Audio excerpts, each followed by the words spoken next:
Hi friends, स्वागत है आप सभी का आपके अपने चैनल यानी क्लासेस में। आप क्लास 8, क्लास 10, क्लास 12 पास कर गए। अब इसके बाद आपको क्या करना है, तो आप क्या करते हैं कि अपने सीनियर से मिलते हैं, अपने शिक्षक से मिलते हैं, या फिर अपने जो एक्सपीरियंस होल्डर है आपके जो ऊपर है उनसे मिलते हैं और उनसे आप पूछते हैं कि इसके बाद मुझे करना क्या है। तो वो आपको बहुत सारी ट्रेड, बहुत सारे कोर्सेज और बहुत सारे मीन्स आपके जॉब से रिलेटेड, आपके लाइफ से रिलेटेड या आपको जिसमें इंटरेस्ट है उससे रिलेटेड आपको जानकारी देते हैं और आपको बताते हैं कि मीन्स ये कोर्स आप कर लें तो आपके लिए बेनिफिट होगा। तो उन सब में सबसे ज़्यादा पॉपुलर जो है अभी आजकल मीन्स ITI के बारे में, कि बहुत सारे लोग आपको ITI के बारे में बताते होंगे। तो आज मैं आपको ITI की पूरी जानकारी देने वाला हूँ कि ITI मीन्स करने से क्या बेनिफिट है और कौन कौन से लोग ITI कर सकते हैं। ITI करने से इन फ्यूचर आपको कोई प्रॉब्लम होगी या नहीं होगी, या फिर इन फ्यूचर में आप जॉब कैसे प्राप्त कर सकते हैं, इस कोर्स को कैसे किया जाए, इस कोर्स को कहां से किया जाए, इसके लिए क्या फी वगैरह और इसके लिए क्या सर्टिफिकेट की जरूरत पड़ती है, कितने साल का कोर्स होता है, ये पूरी जानकारी मैं ITI के बारे में आज आपको बताने वाला हूं। तो आइए जानकारी प्राप्त करते हैं ITI के बारे में। ओके,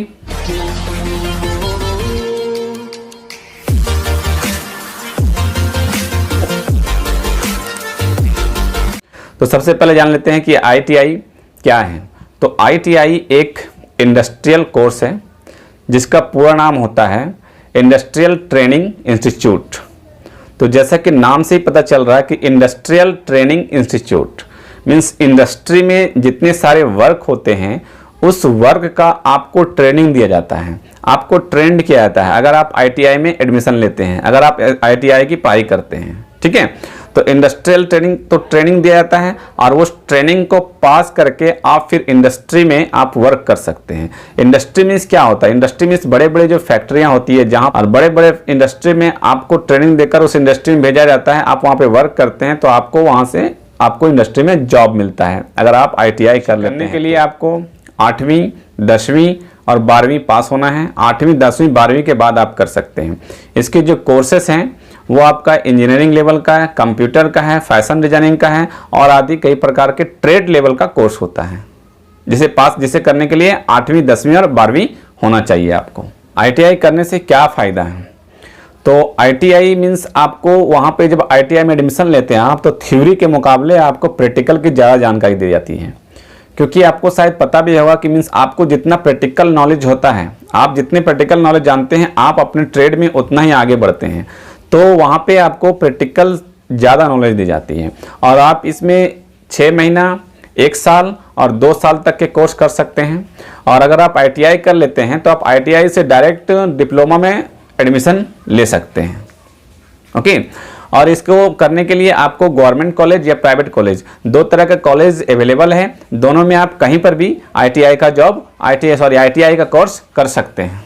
ITI का जो कोर्स है वो मुख्यतः 2 प्रकार के होते हैं, एक इंजीनियरिंग होता है और दूसरा आपका नॉन इंजीनियरिंग होता है। ठीक है, अब जानते हैं कि ITI कोर्स करने के लिए क्या करना पड़ता है। तो ITI कोर्स आपका जो होता है वो हर साल उनका एग्जाम होता है। आपके मैट्रिक और इंटर के एग्जाम के बाद हर साल उनका एग्जाम होता है ITI का। उसके लिए आपको पहले फॉर्म फिलअप करना होता है। एग्जाम जैसे आपका 10 का और 12 का खत्म हो जाता है उसके बाद इसका एंट्रेंस का एग्जाम होता है। एंट्रेंस का एग्जाम पास करने पर आपका ITI में दाखिला हो जाता है। तो अब क्या है कि मीन्स अगर आप गवर्नमेंट कॉलेज में करते हैं तो बहुत ही कम फीस में आपको कर दिया जाता है, बहुत ही कम फीस में, और साथ ही स्कॉलरशिप की फैसिलिटी भी होती है, आपको स्कॉलरशिप भी मिल जाता है। और अगर आप इसी को एडमिशन आप प्राइवेट कॉलेज में लेते हैं तो प्राइवेट कॉलेज में भी आपको कुछ इसके लिए कुछ पैसा देना पड़ता है। तो हर एक कॉलेज का अपना अपना फी है, और लेकिन फिर उनमें भी आपको स्कॉलरशिप से कुछ पैसे वापस आ ही जाते हैं। तो ये कुछ जानकारियां थी कि मीन्स आप ITI को कैसे कर सकते हैं, क्या बेनिफिट है और कौन कौन कर सकते हैं। अब आगे जानकारी लेते हैं कि उसके लिए क्या क्या दस्तावेज की जरूरत है, क्या क्या सर्टिफिकेट आपको होना चाहिए। तो उनकी जानकारी लेने से पहले बता दूं कि अगर आप चैनल में पहली बार विजिट कर रहे हैं तो चैनल को सब्सक्राइब कर लें, क्योंकि मैं इस तरह का नॉलेज और जो भी आपके परीक्षा से संबंधित या कुछ भी बोर्ड से संबंधित, ITI संबंधित इस तरह का नॉलेजेबल चीज़ मैं आप तक पहुंचाने की कोशिश करता रहता हूं। अगर आप भी अपने आप को इसी तरह के एग्जामिनेशन से रखना चाहते हैं अपडेट, तो चैनल को सब्सक्राइब कर लें और बेल आइकन को प्रेस करना ना भूलें। ओके, तो अब जानकारी प्राप्त करते हैं कि मीन्स इसके लिए क्या क्या चाहिए। तो इसके लिए सबसे पहले आपको 8वीं, 10वीं और 12वीं का जो मार्कशीट होता है वो आपके पास होना चाहिए। दूसरा, आपके पास आधार कार्ड होना चाहिए। ओके। तीसरा, आपके पास बैंक अकाउंट होना चाहिए। चौथी, अगर आप ओबीसी और SC ST से बिलोंग करते हैं तो उसका कम्युनिटी सर्टिफिकेट होना चाहिए आपके पास।